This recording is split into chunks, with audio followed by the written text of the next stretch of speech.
देखिएगा जो फिजिक्स की आपकी नेक्स्ट टॉपिक है इलेक्ट्रिसिटी की फर्स्ट पेपर की, हम लोग डिस्कशन कर रहे थे कि मेथड ऑफ चार्जिंग। ठीक है, मेथड ऑफ चार्जिंग कितने प्रकार से आवेशित करने की विधियां कितनी हैं? 3 विधियां। कौन कौन सी विधि है? फर्स्ट आपकी है चालन विधि, जिसे हम कहते हैं कंडक्शन मेथड इंग्लिश में। सेकंड आपकी है प्रेरण विधि, जिसे हम कहते हैं इंडक्शन मेथड। और थर्ड आपकी है वो जिसे हम कहते हैं जो है नेक्स्ट आपकी होती है फ्रैक्शन मेथड, जिसे हम कहते हैं घर्षण। ठीक है, तो मेथड ऑफ चार्जिंग जो आपकी होती है, ये सारी चीजें आपसे कोई पूछता है कि बेटा चार्ज हम आवेशित कितने तरीके से कर सकते हैं किसी पदार्थ। ठीक है, तो वो 3 तरीके होते हैं मेथड ऑफ चार्जिंग। कभी कभी पूछ लेता है method of charging, there are 3 type of method of charging. Okay, यह 3 प्रकार आवेशन की विधियां जो होती हैं, आवेशन की विधियां 3 प्रकार की होती हैं। पहले इसी के बारे में हम लोग कर रहे थे, चालन विधि। दूसरी आपकी है प्रेरण विधि, और तीसरी आपकी होती है घर्षण विधि। कंडक्शन मेथड,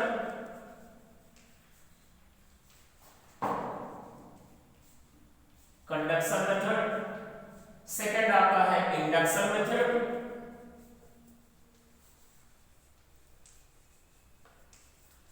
और थर्ड आपका है फ्रैक्शन मेथड।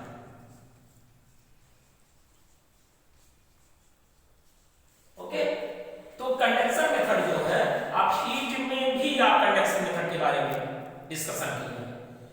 कंडक्शन मेथड ये होता है कि जैसे मान लेते हैं सपोज दैट हीट में जो आप स्टडी किए हैं कि एक लोहे की छड़ होती थी, उसके एक सिरे को हम गर्म करते थे तो वो धीरे धीरे दूसरा सिरा भी क्या हो जाता था, गर्म हो जाता था। ये हम कौन सी कंडीशन फॉलो होती है? कंडक्शन, चालन विधि। तो वैसे आवेशों में भी होता है।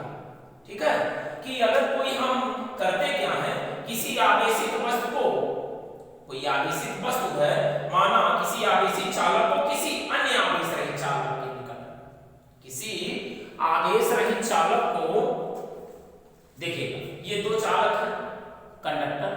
अब चालक क्या होता है ये आपको क्लियर होनी चाहिए।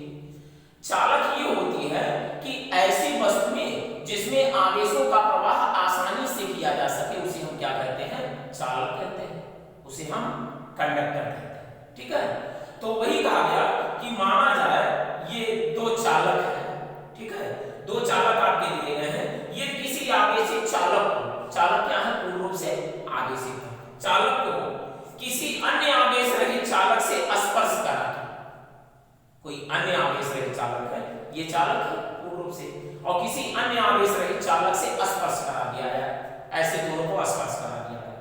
ठीक है, दोनों को स्पर्श कराने पर क्या होता है?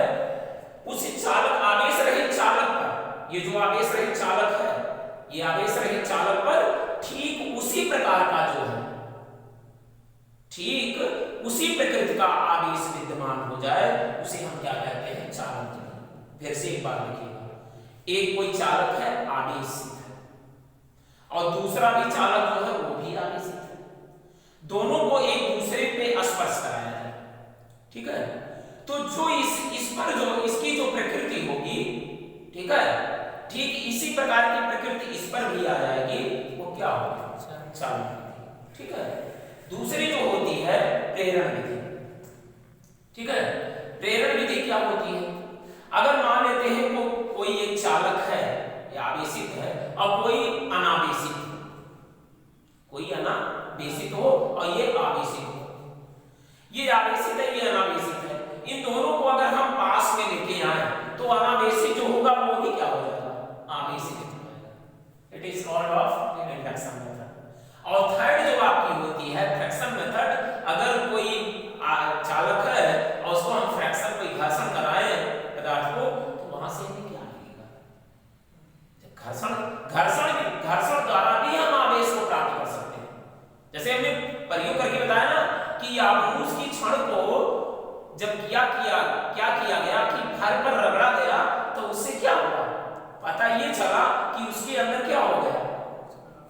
होगा वो विद्यमान हो गया। तो वही चीज होती है, ये आपकी होती है घर्षण विधि। ठीक है, 3 टाइप के होते हैं आपके। अब नेक्स्ट आपकी आती है कि अगर आपसे कोई पूछता है कि बेटा आवेश की उपस्थिति का पता कौन लगाती है, ठीक है, तो उसका नाम है उस इंस्ट्रूमेंट का इलेक्ट्रोस्कोप। ठीक है, उसे हम क्या कहते हैं, इलेक्ट्रोस्कोप। ध्यान से देखिएगा, इलेक्ट्रोस्कोप की जो होती है, ये आपका फिगर होता है इलेक्ट्रोस्कोप का। धात्विक घुंडी लगी होती है इसमें,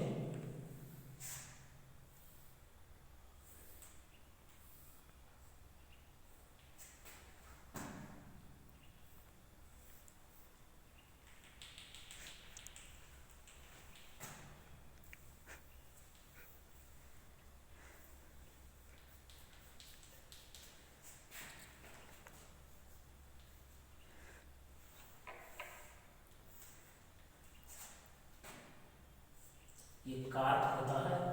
कार्क मतलब होता है जो शीशे की टाइप का चार होता है ना, मिले रखे जाते थे चार आपकी, और उन्हें तो ठीक सी प्रकार का ये होता है। और ये आपकी जो होती है कांच होती है, और ये जो आपका होता है ये धात्विक क्षण होती है, किसी धातु की क्षण होती है। ठीक है, और उसी पर समान रूप से आवेश का वितरण होता है। ये अंदर वाला जो पार्ट है, ये क्या है, किसी ये धात्विक क्षण है, और ये क्या है, ये ग्लास है, ये पूरा। ठीक है, क्या है, कांच है, और ये क्या है, कार्क है, ये कार्क है। और ये आपकी जो होती है, ये दोनों पत्तियां जो आपकी है, ये क्या है, स्वर्ण पत्र है। ये क्या है, दोनों, ये भी देखिए, ध्यान दीजिएगा, ये दोनों जो आपकी होती हैं, ये स्वर्ण पत्र होती हैं, और यहां तक ये आपकी धात्विक क्षण होती है, और ये आपकी पूरी की पूरी क्या होती है, कांच होती है। तो धात्विक क्षण, ये क्षण में क्या है, समान रूप से आवेशों का वितरण है ना, और ये जो आपका होता है, ये क्या होता है, कार्क होता है। ठीक है, अभी इसमें और क्या होती है, ये क्षण पूर्ण रूप से देखिएगा, इसे ही इलेक्ट्रोस्कोप कहते हैं। प्लस प्लस ये आपकी जो होती है, इसे हम कहते हैं धात्विक घुंडी। ये जैसे जैसे चलती है वैसे वैसे इसमें क्या होता है, आवेशों का उत्सर्जन होता है। तो इसे ही हम क्या कहते हैं, विद्युत दर्शी, जिसे इंग्लिश में क्या कहते हैं, इलेक्ट्रोस्कोप। इसे हम क्या कहते हैं इंग्लिश में, इलेक्ट्रोस्कोप। यह एक ऐसी युक्ति है, विद्युतदर्शी, यह एक ऐसी युक्ति है जो किसी पदार्थ में आवेशों की उपस्थिति का पता लगाती है, उसे हम क्या कहते हैं, विद्युतदर्शी कहते हैं। ठीक है, जैसे आप पढ़े होंगे माइक्रोस्कोप, लाइट में पढ़ेंगे सेकंड यूनिट में, माइक्रोस्कोप, टेलीस्कोप, है ना। तो ठीक इसी का एक आपका पार्ट है जिसे हम कहते हैं इलेक्ट्रोस्कोप। ये क्या होती है, यह एक ऐसी युक्ति है जो किसी पदार्थ में आवेशों की उपस्थिति का पता लगाती है, उसे हम क्या कहते हैं, इलेक्ट्रोस्कोप कहते हैं। जिसमें होता क्या है, इसमें 2 स्वर्ण पत्र लगे होते हैं, पट्टी टाइप की लगी होती है ना, ऐसे 2 पत्तियां लगी होती हैं, और ये जो आपकी होती है, ये धात्विक क्षण होती है। उसी क्षण में यहाँ जो है, यहाँ आपकी दोनों पत्तियां लगाई जाती है, और ये कांच होता है। ठीक है, ये कांच होता है, और ये कार्क आपका होता है, और इसी के ऊपर जब ये धात्विक क्षण ऊपर जाती है, तो उसमें ये गोलाकार देखिए, ये क्या है, घुंडी है, और धात्विक किसी धातु की घुंडी लगा दी जाती है, और ये समान रूप से आवेशों का वितरण होता है। तो आपसे कोई पूछता है कि बेटा इलेक्ट्रोस्कोप क्या करता है, यह एक ऐसी युक्ति है जो किसी क्षण में आवेशों की उपस्थिति का पता लगाती है, उसे हम क्या कहते हैं, इलेक्ट्रोस्कोप कहते हैं। होती है conservation of charge. Conservation of charge के बारे में आप पढ़े होंगे कि मतलब कितने वो प्रॉपर्टीज होती है ना, प्रॉपर्टी कितने प्रकार की थी, 4 प्रकार की बताई गई थी। इसके पहले ये सब के बारे में डिस्कशन हो गया है। इसी पर एक न्यूमेरिकल लिखते हैं, जरा इसको देख लीजिए, बना लीजिए। जैसे मान लिया गया कि यूनिट ऑफ इलेक्ट्रिक चार्ज, ठीक है, किसके, धारा के रिस्पेक्ट में, धारा के रूप में यूनिट ऑफ इलेक्ट्रिक चार्ज, तो क्या होगा Q इक्वल टू, अगर क्वांटाइजेशन के रूप में कहते हैं तो Q इक्वल टू यानी, अगर आपसे कोई कहते हैं कि क्वांटीकरण के रूप में आवेश का फार्मूला क्या होता है तो आप बताएंगे Q इक्वल टू यानी। लेकिन अगर आपसे कोई कहता है कि बेटा जरा धारा के रूप में आवेश का फार्मूला क्या होता है तो Q equal to I into T। आवेश बराबर धारा गुणे समय, धारा गुणे समय। ओके, अगर आपसे कोई कहता है कि बेटा धारा इक्वल टू क्या, धारा, तो क्या हो जाएगा आवेश बटे समय। ये चीज आपकी होती है, ठीक है। तो ये आपकी होती है कि आवेश, अब आवेश का मात्रक क्या होता है, कूलाम। आवेश का मात्रक कूलाम और धारा का मात्रक एम्पियर। मात्रक अगर आपसे कोई पूछता है एम्पियर और समय का मात्रक सेकेंड, तो 1 कूलाम इक्वल टू क्या होगा 1 एम्पियर सेकेंड, ठीक है। तो आपसे कोई पूछता है कि धारा के रिस्पेक्ट में विद्युत आवेश किसे कहते हैं, तो आप बताइएगा कि धारा और समय के गुणनफल को हम क्या कहते हैं, विद्युत आवेश कहते हैं। और इसे Q से प्रदर्शित किया जाता है, Q equal to I into T। I क्या है, करंट है, I T क्या है, टाइम है। तो आवेश और समय के गुणनफल को क्या कहते हैं, धारा और समय के गुणनफल को आवेश कहते हैं। तो आवेश का मात्रक क्या होता है, कूलाम, और धारा का मात्रक क्या होता है, एम्पियर सेकंड। किसका मात्रक है, टाइम। तो 1 coulomb equal to 1 ampere second. आपसे कोई पूछता है ये वैल्यू, कंपटीशन एग्जाम में जब आप बैठते हैं तो उसमें 4 ऑप्शन देगा, तो मान लीजिए आ गया कि 1 कूलाम इक्वल टू, तो 1 कूलाम इक्वल टू आप क्या करेंगे, 1 कूलाम इक्वल टू आप देखोगे तो 1 कूलाम इक्वल टू धारा के रिस्पेक्ट में अगर दे दिया कि 1 coulomb equal to 1 ampere second, ठीक है, तो तुरंत आप इस पे टिक लगा सकते हैं। तो ये चीज आपकी होती है। अब इसमें इस कुछ वैल्यू और इसकी है, एक वैल्यू ये भी ध्यान दीजिएगा, ये 1 कूलाम बराबर होता है, आपको बताए गए थे 6.285 into 10 to the power 18 electron. 1 coulomb आवेश पर, अगर आपसे कोई पूछता है 1 कूलाम आवेश पर 6.25 × 10⁻18 इलेक्ट्रॉन उपस्थित होते हैं, इतना जाने लगे। दूसरी चीज होती है 1 फैराडे बराबर, अब फैराडे वो भी है ना, फैराडे जो आता है जैसे कूलाम एक साइंटिस्ट थे वैसे फैराडे भी, तो 1 फैराडे बराबर, ये वैल्यू आप नोट कर लीजिएगा, 1 फैराडे बराबर 9000 वैल्यू होती है, 96,500 इतनी वैल्यू होती है। 1 माइक्रो कूलाम बराबर क्या होता है, 10⁻⁻6 कूलाम होता है। 1 माइक्रो फैराड बराबर क्या होता है, 10⁻⁻6 फैराड होता है। फिर 1 नैनो कूलाम बराबर होता है, 1 नैनो कूलाम बराबर होता है 10⁻⁹ कूलाम, ठीक है। तो ये चीज आप क्लियर जाने रहिएगा कि 1 कूलाम पर 1 कूलाम का मान कितना होता है, तो 1 कूलाम पर कितने इलेक्ट्रॉन होते हैं, तो आप बता दीजिएगा कि 6.25 × 10⁻18, ठीक है। और अगर आपसे कोई पूछता है कि 1 फैराडे बराबर क्या होगा, तो 1 फैराडे बराबर 96,500 और 1 माइक्रो कूलाम बराबर 10⁻⁻6 कूलाम, 1 माइक्रो फैराड बराबर 10⁻⁻6 फैराड, और 1 नैनो कूलाम बराबर, यह मतलब नैनो, सी मतलब कूलाम, 1 नैनो कूलाम बराबर 10⁻⁹ कूलाम होता है, ठीक है। ये चीज होती है। इसी पर एक न्यूमेरिकल आप लिखिएगा, इलेक्ट्रिक जो है इसके बारे में देखते हैं। अब जो आपकी होती है कंडक्टर और इंसुलेटर मटेरियल क्या है, ठीक है। कंडक्टर एंड इंसुलेटर मटेरियल क्या है, चालक, अचालक, और एक होता है आपका अर्धचालक, और एक होती है आपकी डाइलेक्ट्रिक उसके बारे में। चालक क्या होती है, जिसे हम कंडक्टर कहते हैं। ऐसी वस्तुएं जिसमें हम आवेशों का प्रवाह सुगमता से कर सके उसे हम क्या कहते हैं, चालक कहते हैं। ठीक है, जैसे लोहा हो गया, ठीक है, तांबा हो गया, एल्यूमीनियम हो गया और भी मेटल आते हैं। अचालक जो होती है कि ऐसी वस्तुएं जिसमें आवेशों का प्रवाह सुगमता से ना किया जा सके, जैसे लकड़ी, कागज, कांच, ये सब क्या है, अचालक है। ठीक है, डाइलेक्ट्रिक क्या होती है, विद्युत रोधी, जिसे हम कहते हैं जो है परावैद्युतांक। तो ये ऐसी वस्तुएं जो ठीक अचालक के रूप की होती है।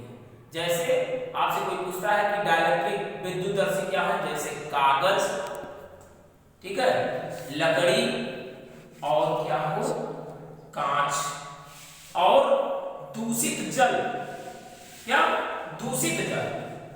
दूषित जल जो आपकी होती है वो डाइलेक्ट्रिक मटेरियल, रबर जो होती है, रबर भी क्या होती है, डाइलेक्ट्रिक मटेरियल, विद्युत रोधी होती है।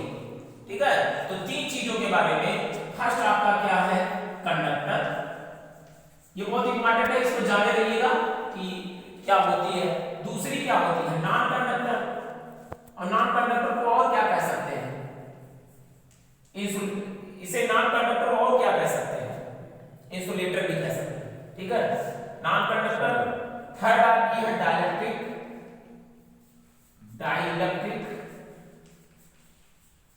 और फोर्थ आपकी क्या है, सेमीकंडक्टर।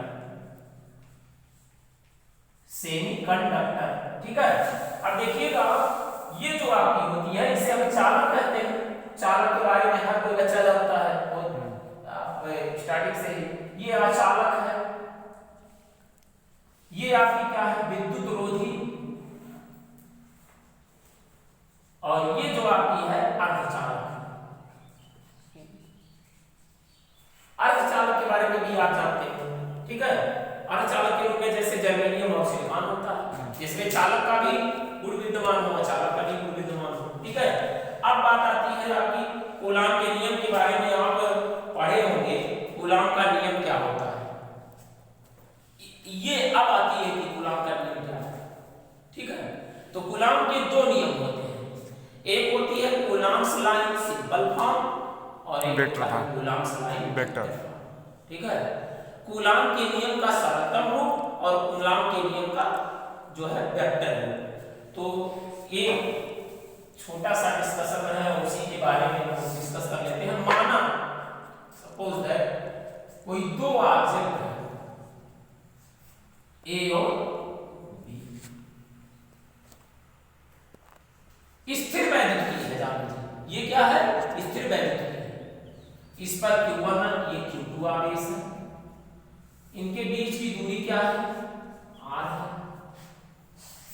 ठीक है, तो उन्होंने कहा कि दो स्थिर बिंदु आवेश, तो इसी वजह से हम कहते हैं ये स्थिर वैद्युत की है।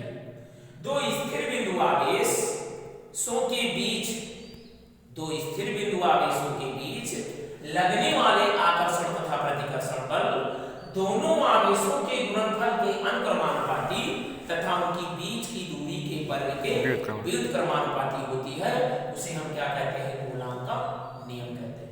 मैथमेटिकली क्या होगा, माना दो बिंदु A तथा B जिस पर आवेश Q1 तथा Q2 है, तो उन्होंने कहा कि उस पर लगने वाला जो बल होगा उन आवेशों के गुणनफल के अनुक्रमानुपाती, अर्थात Q1 ये अपनी डायरेक्टली प्रोपोर्शनल टू Q2। एक इक्वेशन फर्स्ट। सेकंड जो होगा, उन्होंने कहा कि उनके बीच की दूरी के वर्ग के विरुद्ध क्रमानुपाती, तो ये अपनी चीज 1/r² इक्वेशन से क्या कंपेयर कर लीजिए, k Q1 Q2 बना इसको कंपेयर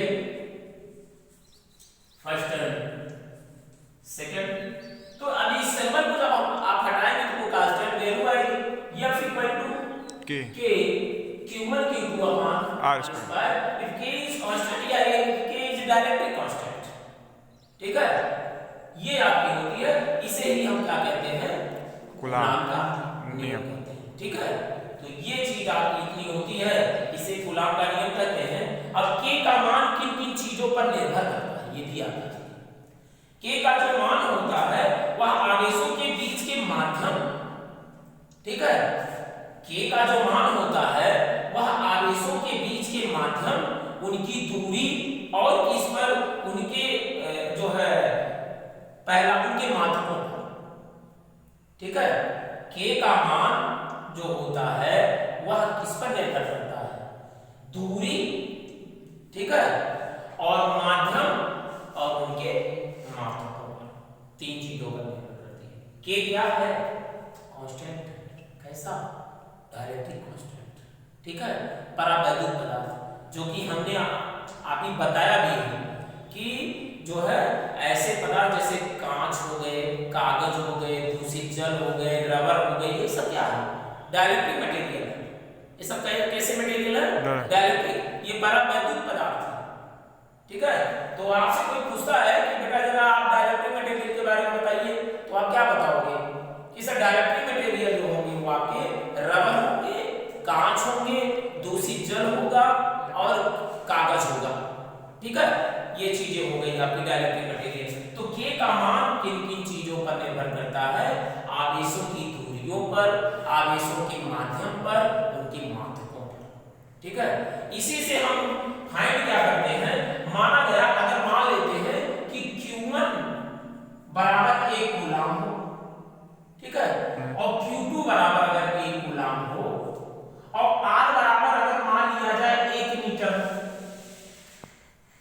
अगर Q1 बराबर 1 कूलाम हो और Q2 बराबर 1 कूलाम हो और R बराबर 1 मीटर हो, मतलब इस पर जो आवेश हो ये 1 कूलाम का आवेश हो और इस पर जो हो ये भी 1 कूलाम का आवेश हो, और इनके बीच की जो दूरियां हैं 1 मीटर, क्या होगा, F इक्वल टू, ठीक है।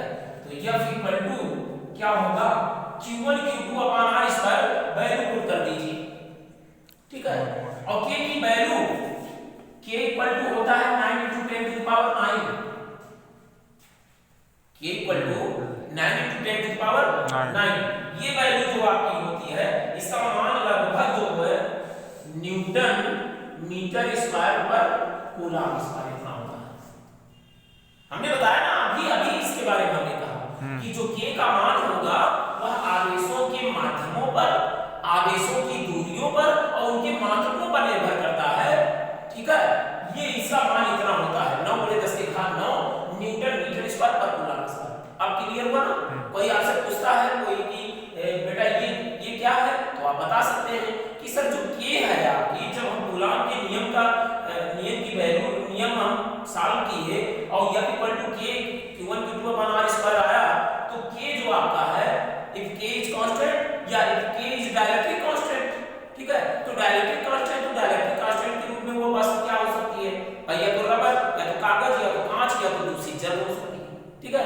तो वो चीज होती है कि K इक्वल टू जो होता है, K का मान जो होगा वह आवेशों के माध्यमों पर निर्भर करेगा। आवेश किस माध्यम में है ना, आवेश स्टडी स्टेट में है कि स्टडी स्टेट में नहीं है, साम्यावस्था में है ना, या उनकी दूरियों पर निर्भर करता है या उनके मात्रकों पर। तो K इक्वल टू इतना मान आया। अब जब मानते हैं कि मान लिया कि Q1 आवेश जो है Q1 पर 1 कूलम हो, Q2 पर जो है 1 कूलम हो और उनके बीच की दूरियां क्या 1 मीटर हो, तो जब हम वैल्यू पुट करेंगे तो F equal to K Q1 Q2 upon R, इसका ये एक फार्मूला होता है। तो क्या होगा, ध्यान से देखिएगा, K की वैल्यू कितनी है, इतनी 9 × 10⁹ और Q1 की वैल्यू क्या है 1 कूलम, Q2 की वैल्यू क्या है 1 कूलम और R की वैल्यू क्या है 1 मीटर का होल स्क्वायर। तो कितना हो जाएगा 9 × 10⁹ और गुणा करिएगा 1 में तो वही आएगा और बटे 1 बराबर कितना है 9 × 10⁹। तो F इक्वल टू कितना आया 9 × 10⁹। दिस इज प्रूव्ड, ये चीज होती। ओके, आपसे कोई पूछता है कोई कंफ्यूजन, अगर कहीं देखिए ये जब वैल्यू आप कूलम के नियम का जो है मैथमेटिकल फॉर्म प्रूव करेंगे तो वहां अगर कि ये जो आएगा, या मान लीजिए कोई आपसे पूछता है कि बेटा ये K क्या है, तो आप बताएंगे कांस्टेंट। अब K क्या है, डाइलेक्ट्रिक कांस्टेंट, ये किस पर निर्भर